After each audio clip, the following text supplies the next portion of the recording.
ఏం చేయమంట? రుచి పచ్చి లేదు, ఉప్పు కారం లేదు, ఎట్ట చేస్తావే ఇట్లా వంట? రుచి పచ్చి లేదా? నీకు టేస్ట్ తెలియట్లేదా? లేదు. దేనికి ఏడుస్తున్నావు? టేస్ట్ లేదు చెప్పిందే కేడాలా? Hello, police station. Police station దీనికి చిన్నదానికి పోలీస్ స్టేషన్ ఏమైనా గొడవ జరిగింది? అపార్ట్మెంట్ ఏమన్నా? Hello, Gandhi hospital. Gandhi hospital అందరూ బాగానే ఉన్నాం కదా, ఎందుకే గాంధీ హాస్పిటల్? హాయ్ శివ. అమ్మో డాడీ తెచ్చిరా. శానిటైజ్ చేసుకో, శానిటైజ్ చేసుకో, చేసుకో చేసుకో. అమ్మో ఎందుకే డాడీ తెచ్చికు. అమ్మో డాడీ తెచ్చికు. ఏంటి అలా చేస్తున్నావు? ఏంటి తెచ్చికు? ఇక్కడ చూడు. 1 2 3 4. ఈ స్టిక్ మాత్రం దాటి, ఈ లైన్ దాటి డాడీని ముట్టుకోవద్దు. అమ్మో ఇటు వచ్చేసి. అమ్మో పూర్ణిమా, ఇంట్లో ఏం జరుగుతుందో అర్థం కావట్లేదు నాకు.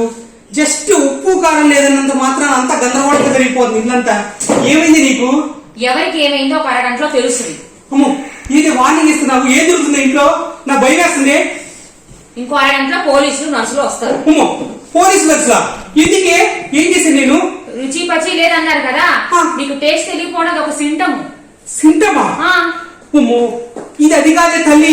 ఆ సింటమ్ ఇది సింటమ్, అది కాదే తల్లి. నిజంగానే ఉప్పు కారం లేదే, అస్సలు ఉప్పు కారం లేదు. ఇవాళ మమ్మీ కూర చాలా కారంగా ఉంది. అమ్మో, వసే పిషా, నువ్వు కూడా అబద్ధం ఆడతావేంది? పిసే, నిన్ను కొట్టానని నా మీద నువ్వు రివెంజ్ తీసుకుంటావు ఇవాళ. ఇట్లా చేసి అట్టదే. పూర్ణిమ నిజంగా చెప్తున్నా, పూర్ణిమ నిజంగా కారంగా ఉంది.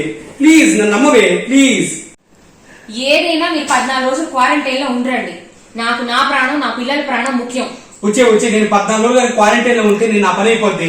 నా వల్ల కాదే, ప్లీజే. నా లైఫ్ నాకు ఇంపార్టెంట్, నా పిల్లల భవిష్యత్తు నాకు ఇంపార్టెంట్. మీరు ఉండేసి రండి. అమ్మో, నా వల్ల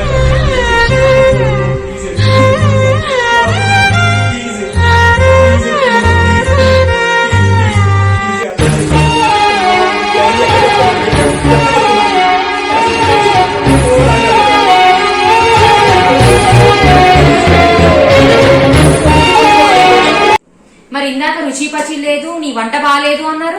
లేదే, నిజంగా చెప్తున్నా, నీ వంట సూపర్ గా ఉంది. అసలు నువ్వు వేసిన కారానికి లోపల పొక్కిపోయింది. ఆ టైంలో బుద్ధి గడ్డి తిని నోరు తుళ్ళింది. నిజానికి చెప్తున్నా, చాలా బాగుంది. నేను మిమ్మల్ని నమ్మను. లేదే, చాలా బాగుంది. ఓకే, కావాలంటే ఇప్పుడు చెప్తున్నాను. ఇదిగో, ఇప్పుడు కాదు, నువ్వు జీవితంలో ఎప్పుడు కర్రీ చేసినా సరే సూపర్ గా ఉందని చెప్తా. ఒక్కసారి కూడా నీకు వంక పెట్టు నీ జీవితంలో. ఓకే, ప్రామిస్ చేయండి. ప్రామిసే. ఒక్కసారి వాళ్ళకి ఫోన్ చేసి రావద్దని చెప్పి, ఆ పోలీసులు రావద్దని చెప్పి ప్లీజే. నేను ఏ పోలీసులకి, ఏ నర్సులకి ఫోన్ చేయలేదు. జస్ట్ మిమ్మల్ని భయపెట్టడానికి ప్రాంక్ చేశాను.